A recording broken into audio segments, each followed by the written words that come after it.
¿Qué tal? Mi nombre es Diego Marín, soy antropólogo de la danza, coreógrafo y artista escénico.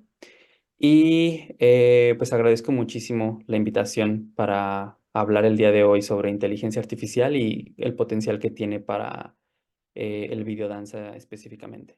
Sí, creo que me gustaría comenzar haciendo una distinción en la participación que puede tener la inteligencia artificial en la creación dancística y retomar también qué es la inteligencia artificial, es decir, recordar que es un campo de estudio de las ciencias computacionales, de la cibernética, que desemboca en una serie de tecnologías que permiten a las computadoras desempeñar distintas actividades, acciones que pues se diferencian bastante de mecanismos computacionales previos en los que todo el tiempo el generador de contenido o el que accionaba todas estas herramientas era el ser humano, cuando ahora podemos hablar de un comportamiento computacional que puede autoenseñarse para mejorar su propio desempeño. Entonces, cuando hablamos de la integración de la inteligencia artificial en la danza, hay muchas formas. Creo que lo más evidente o lo que hemos visto más común es, por ejemplo, la utilización de inteligencia artificial generativa para generar audiovisuales, para generar música o para ornamentar una puesta en escena, ¿no? Pero vale la pena diferenciar estas aplicaciones de la inteligencia artificial de lo que es la danza IA o la danza de inteligencia artificial.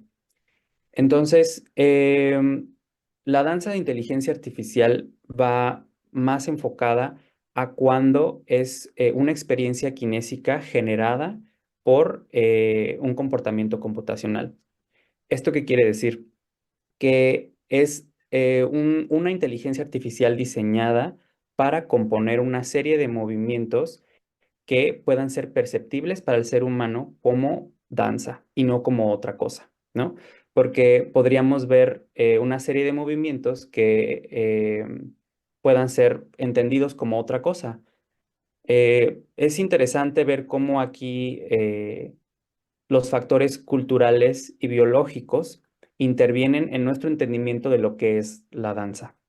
Por ejemplo, no podemos definir que la danza es simplemente una secuencia rítmica de patrones de movimiento, porque entonces definiríamos a una persona andando en bicicleta o nadando como si estuviera bailando. Y nosotros sabemos que eso no es danza. Entonces, todos estos factores que a nosotros nos hacen entender un fenómeno kinésico como danza, responden a muchas cosas que van desde la parte individual del usuario o de la persona que lo está observando o experimentando a un campo más colectivo e incluso universal, ¿no? Entonces, cuando hablamos de esto, en cuanto a inteligencia artificial, estaremos hablando de una inteligencia artificial que fue entrenada previamente con la capacidad para generar movimiento, pero también dándole un conocimiento básico de movimientos, ¿no? Una de las formas en las que se puede enseñar a una inteligencia artificial a bailar es utilizando capturas de movimiento, sistemas de captura de movimiento, en las que se elaboran bancos de movimiento en tercera dimensión, es decir, en las que se puede ver el movimiento de una persona en tiempo real, digamos, girarla, ¿no? En verlo en cualquier grado, superior, bajo, en cualquier lado. Em, y la inteligencia artificial puede procesar estos, digamos, inputs iniciales y después, dependiendo de las estrategias generativas con las que se ha dotado a esta inteligencia artificial, puede transformar esos movimientos en movimientos nuevos. Un ejemplo simple sería que si tú a la IA le enseñas este movimiento y luego este movimiento, conoce dos movimientos nada más, ¿no? Y quizás una variante simple que puede generar es esta. que ya es un tercer movimiento porque conjunta las dos cosas, ¿no? Entonces, esto es algo muy elemental y básico, pero si imaginamos eh, a lo mejor improvisaciones de bailarines de danza moderna o contemporánea y después esta inteligencia artificial tiene la capacidad para generar nuevas secuencias de movimiento que no existen en el banco de datos. Ahí ya estaremos hablando de una danza generada por inteligencia artificial y que es una danza de inteligencia artificial. ¿Sale? Entonces, este punto es interesante porque aquí hablamos de cómo la IA genera contenido nuevo, pero lo hace a partir de las decisiones que ella toma y no a través de inputs que tú le das, ¿no? Como a lo mejor otras inteligencias artificiales, como Midjourney, o estas que son muy populares para la generación de imágenes, en las que tú das prompts, en las que dices, no sé, un gato nadando en un mar verde, y entonces te da esto, ¿no? Y aquí estamos hablando de una estrategia distinta que la inteligencia artificial toma para generar movimiento. Esto que les estoy compartiendo es el ejemplo de una inteligencia artificial. Entonces, es importante también diferenciar que hablamos de inteligencias artificiales y no de la inteligencia artificial, porque no es un solo agente el que tiene estas capacidades para generar, identificar o traducir o demás, ¿no? Sino es que se diseñan inteligencias artificiales con propósitos específicos para que entonces puedan participar en, pues digamos, la tarea que tú buscas que desempeñe. Y creo que eso es con lo que me gustaría empezar, ¿no? Como dando esta definición un poco más certera para entonces poder navegar un poco más en cómo realmente la danza de inteligencia artificial puede integrarse en la videodanza o a un nivel más general en la danza escénica. Sí, creo que el rol creativo que tiene la inteligencia artificial nuevamente depende de cómo ha sido diseñada esa inteligencia artificial. Desde mi punto de vista, la inteligencia artificial generativa sí crea cosas. Es decir, claro, depende, ¿no? de cómo está diseñada nuevamente, pero creo que sí se puede decir que la inteligencia artificial tiene la capacidad de crear cosas, ¿no? Em, lo interesante es qué hacemos con lo que la computadora ha creado después, ¿no? Y que sería un poco como para hablar de esta segunda pregunta de interacción humano-computadora, pero hay muchos casos en los que la inteligencia artificial tiene bastantes limitaciones y entonces yo defino, una de ellas es un software de asistencia coreográfica, ¿no?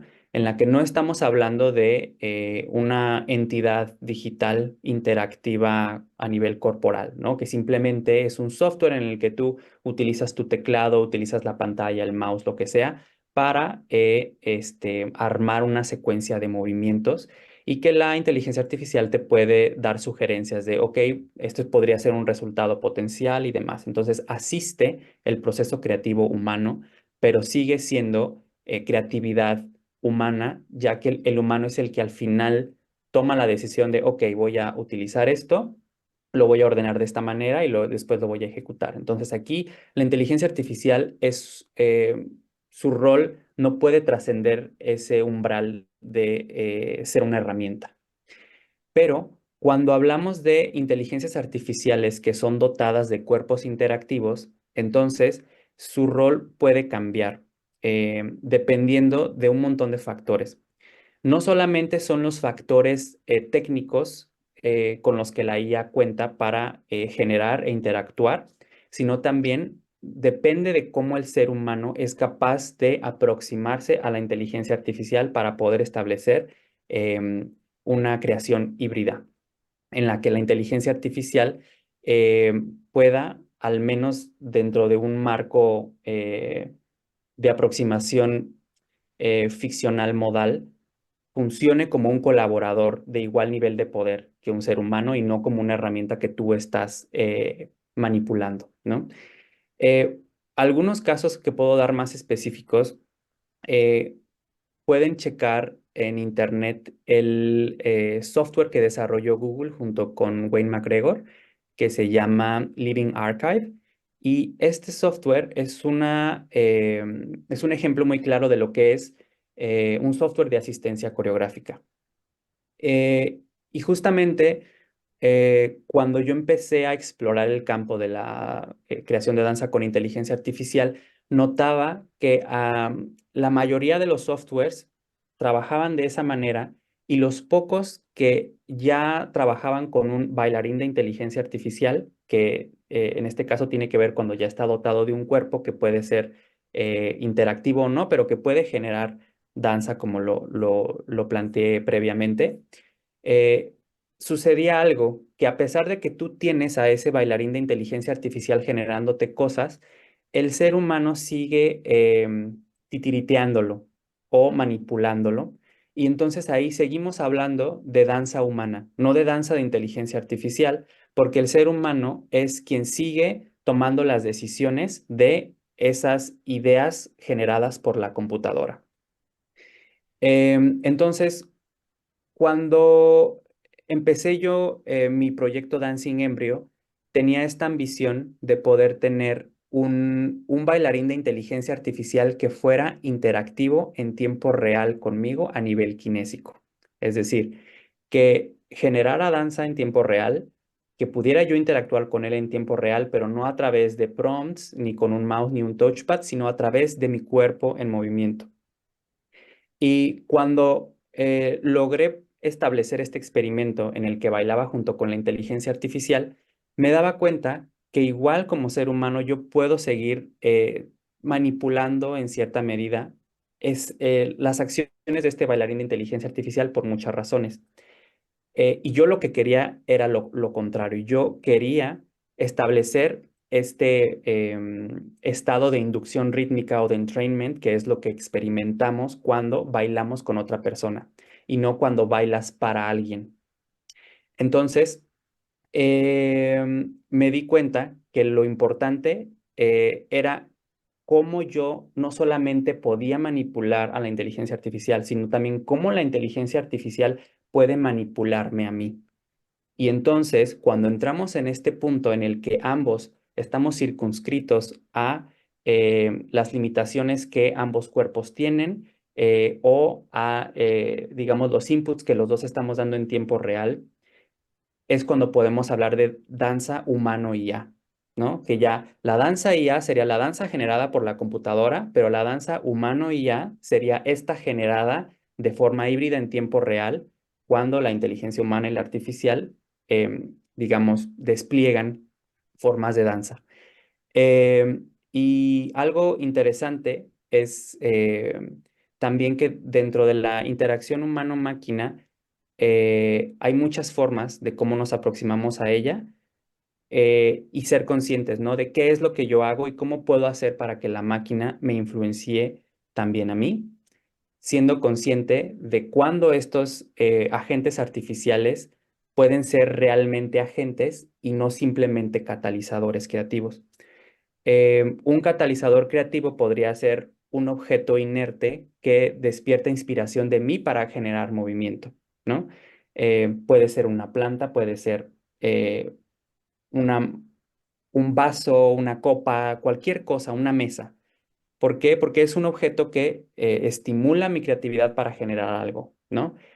Entonces, aquí este objeto está funcionando como un catalizador creativo, pero no está funcionando como un generador creativo con el que yo puedo establecer un nivel de comunicación, ni mucho menos un nivel de comunicación kinestésica.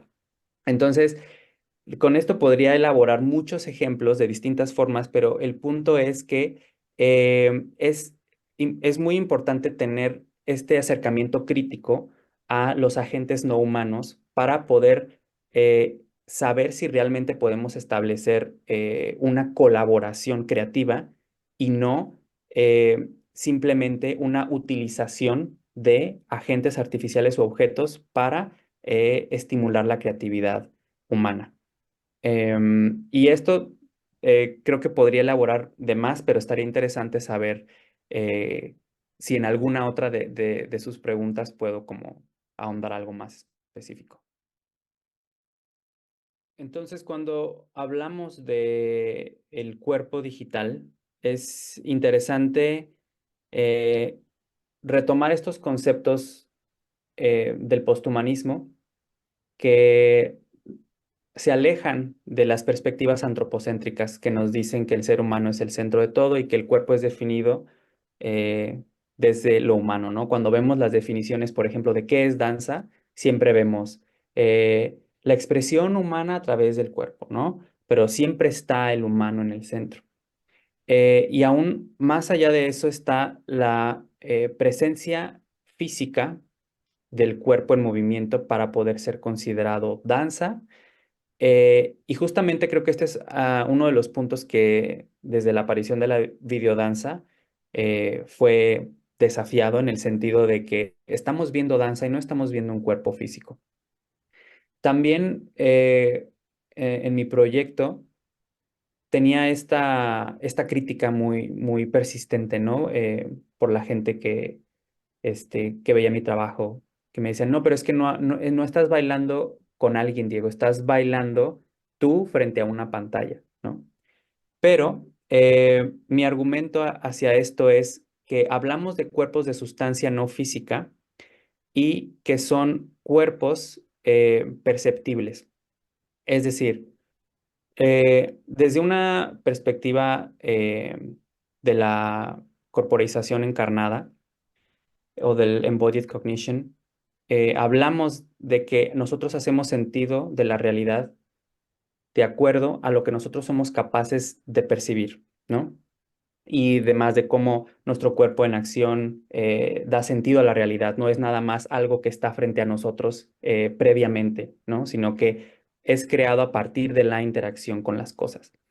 Entonces, es interesante ver cómo en la videodanza eh, ya hablamos de cuerpos eh, de sustancia no física, que la danza transita de ser un fenómeno efímero a ser un evento persistente.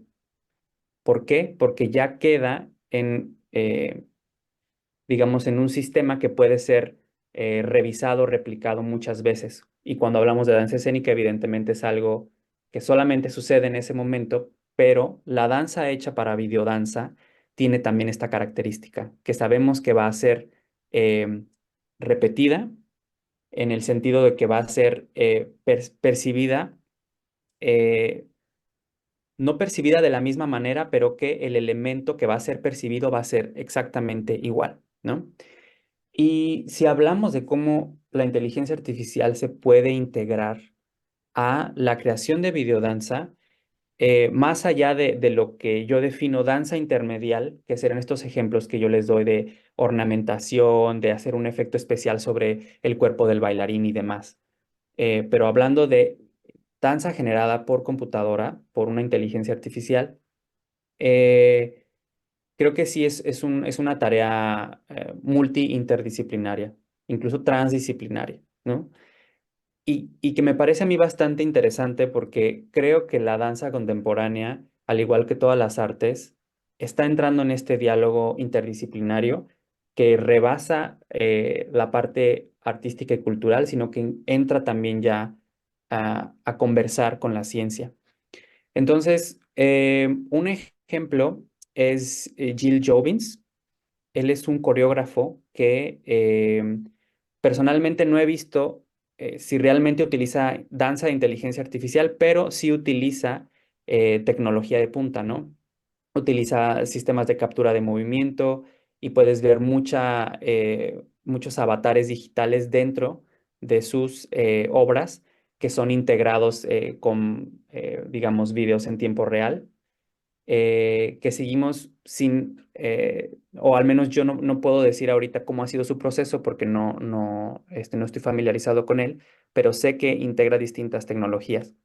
Entonces, cuando hablamos de esta parte interdisciplinar, es importante tener en mente que requiere una de dos, o bastante tiempo y pasión y persistencia para aprender a interactuar con estos softwares o rodearte de un equipo que puede aportarte de eso y entonces colaborar, ¿no?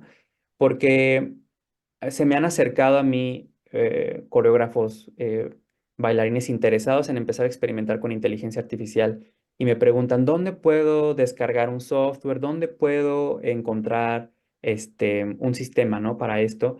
Y desafortunadamente no es que existan softwares a los que tú puedes acceder para interactuar con un bailarín de inteligencia artificial, por ejemplo.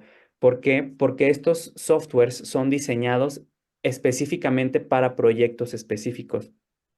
Sí existen algunos sistemas de acceso abierto, como el que les comparto de Wayne McGregor y Google, y debe haber por ahí un par más que te permitan hacer este tipo de de exploración, ¿no? Con una computadora, pero si realmente lo que buscan es em, tener esta parte de humano y ya, en la que tú puedes interactuar con la computadora en tiempo real o que tu proceso creativo está siendo híbrido, entonces requiere primero entender la aproximación que tú vas a tener hacia la máquina y después encontrar un sistema o encontrar a alguien que te pueda diseñar un sistema que pueda interactuar de una manera eficiente. Y hago hincapié de nuevo en el proceso creativo, en cómo te acercas a la máquina, porque a veces no necesitas algo eh, tan sofisticado o complejo, sino que más bien tienes que saber cómo interactuar con ese sistema. Y yo espero que en el corto plazo podamos tener también más personas de las ciencias computacionales interesadas en el arte generativo y que pueda empezar como a florecer este campo de una manera más democrática, digamos, que haya más acceso, porque ese es el problema por el cual sigue siendo muy de nicho la danza de inteligencia artificial o de muchas otras disciplinas artísticas que interactúan con tecnología, que se requiere equipo muy costoso, se requiere también gente altamente capacitada. em, pero me parece que eso con el tiempo se va diluyendo y vamos a poder entrar como en un momento en el que sea más accesible para todos. Hablando de perspectivas a futuro de la inteligencia artificial en el campo de la danza, em, creo que aún está en un estado muy, digamos, prematuro. Es incluso la razón por la cual mi proyecto se llama Embrión Danzante, porque lo sigo concibiendo como un embrión de un bailarín, ¿no? Todavía le falta muchísimo para poder alcanzar, pero muchísimo para poder alcanzar la capacidad de la inteligencia creativa y kinestésica humana, ¿no? Em, y hay bastantes ejemplos en los que podemos explorar la interacción humano y ya que ya existen, ¿no? En puestas en escena. eh, y justo un poco como para desarrollar nuestro ojo crítico ante lo que vemos, ¿no? Y creo que lo más importante es cuestionar qué es lo que hay detrás, ¿no? De ese robot, de esa inteligencia artificial. ¿Es este robot o esta IA siendo manipulada en tiempo real por alguien tras bastidores, por ejemplo? Y el bailarín simplemente ha coreografiado sus movimientos de acuerdo a eso para poder presentar una danza, o es en serio una inteligencia artificial generando danza, tomando decisiones para moverse de una manera específica. Entonces, aquí hablamos cuando la inteligencia artificial no está generando los movimientos, cuando no toma decisiones, estamos hablando de lo que yo llamo titiritería high-tech, que es cómo manipulamos, cómo titiriteamos estos agentes, ¿no? Para después hacerlos interactivos con un ser humano. En este caso, sigue siendo interacción humano-humano. ¿Por qué? Porque simplemente un humano utiliza a la máquina para comunicarse con el otro humano. Entonces, el robot o el avatar digital, lo que sea, es un medio de comunicación entre los dos humanos, pero no es la comunicación humano y ya, porque para que esto sucediera tendríamos que hablar de una IA que pueda generar sus propios movimientos, tomar decisiones, interactuar con el ser humano a nivel kinésico y ser afectada en sus decisiones por lo que sea que el ser humano está ejecutando. Em, Y también en la parte de los robots, cuando hablamos de robots es algo interesante, porque en el presente, a pesar de que ha habido un avance abismal en la mecánica de movimiento de los robots, siguen estando con muchas limitaciones para poder explorar a un nivel creativo al que estamos acostumbrados en danza contemporánea. Esa es una de las razones por las cuales yo no he mostrado mucho interés en la coreorrobótica, porque creo que aún falta bastante para poder tener un, como un distendimiento creativo más amplio. A pesar de eso, justo aquí en la Universidad de Oslo, estoy colaborando en un proyecto de diseño de movimiento expresivo para robots, en el que estamos diseñando movimiento para mejorar la forma en la que los robots interactúan con los humanos. Un ejemplo muy simple es, digamos, un robot enfermera, ¿no? Cómo ese robot le da las pastillas a un paciente, ¿no? Si se las da así o si se las da así, ¿no? Entonces, estamos todavía en un nivel muy incipiente para diseñar estos movimientos, para entender qué hay en la aceleración, en la velocidad del movimiento para poder comunicar o expresar eso. Eh, entonces, las perspectivas a futuro, al menos en la visión que tenemos aquí en Ritmo, en el centro de la Universidad de Oslo, que se encarga de trabajar con tiempo, movimiento y sonido, eh, tenemos esta visión de que los robots van a alcanzar o tienen el potencial de alcanzar un nivel de comunicación kinésica más empática con los seres humanos. Y esto se podría traducir a que en un futuro podamos tener robots que tengan pues una mayor expresividad en la forma en la que se mueven. Y eso, desde luego, que tiene mucho que ver con los principios mecánicos que se desarrollen primero, ¿no? Que le permitan articularse de una forma más fluida para poder justamente ejecutar estos diseños de movimiento. Boston Robotics es uno de los ejemplos más interesantes que pueden encontrar videos fácilmente.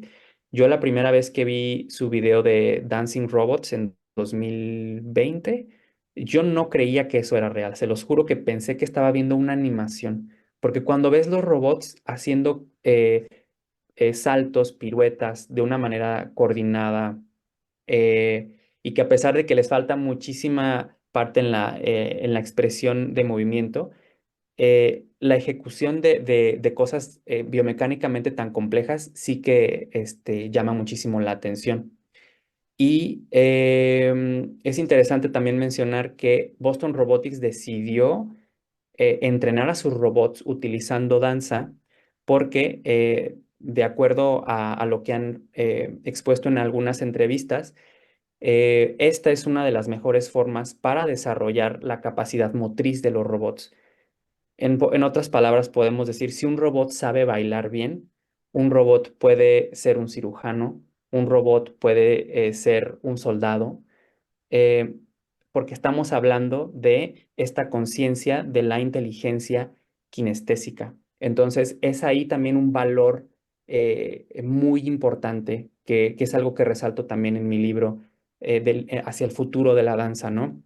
De que cuando estemos rodeados de todas estas cosas, de bailarines, coreógrafos de inteligencia artificial, el valor intrínseco que tenemos nosotros como seres humanos es esta capacidad de estimular y de potenciar nuestra inteligencia kinestésica, que ha sido un tipo de inteligencia relegado durante quizás toda la historia, al menos del mundo moderno occidental, en el que se ha centrado en la parte cognitiva y si eres bueno bailando en deportes o demás, eres como, eso no te consideran inteligente, te consideran inteligente cuando sabes resolver algo relacionado a matemáticas, ¿no? Pero cuando tú le enseñas a un robot a moverse, a bailar, te das cuenta de toda la complejidad que se requiere para ejecutar un simple movimiento.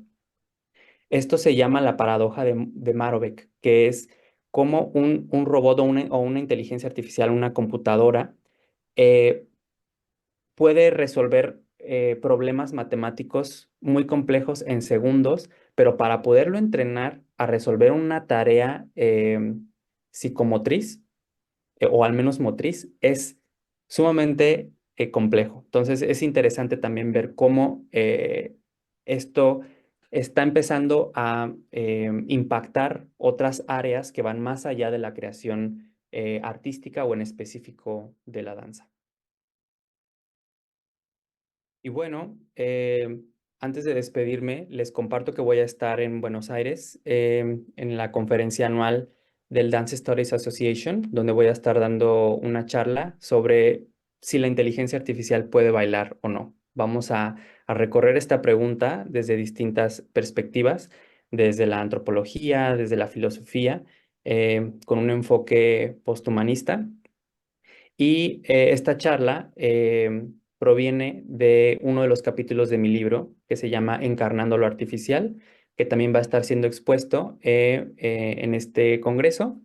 Y para quienes están en México, voy a hacer una gira en el mes de mayo y voy a estar presentando el libro en distintas ciudades. Voy a estar en la Ciudad de México, en San Luis Potosí, en Veracruz, en Michoacán, en Querétaro, si no es que me falta por ahí alguno.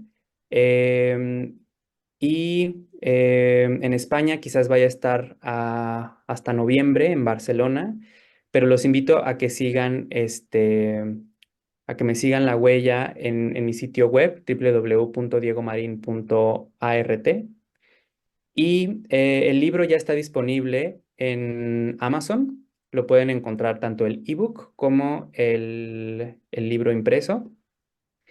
Y les agradezco muchísimo su interés y también si quieren escribirme, tienen alguna pregunta o lo que sea, en mi sitio web pueden encontrar mi correo de contacto y por ahí podemos entrar en conversación. Gracias. Bueno, muchísimas gracias, Diego, en nombre de toda la revista. Gracias.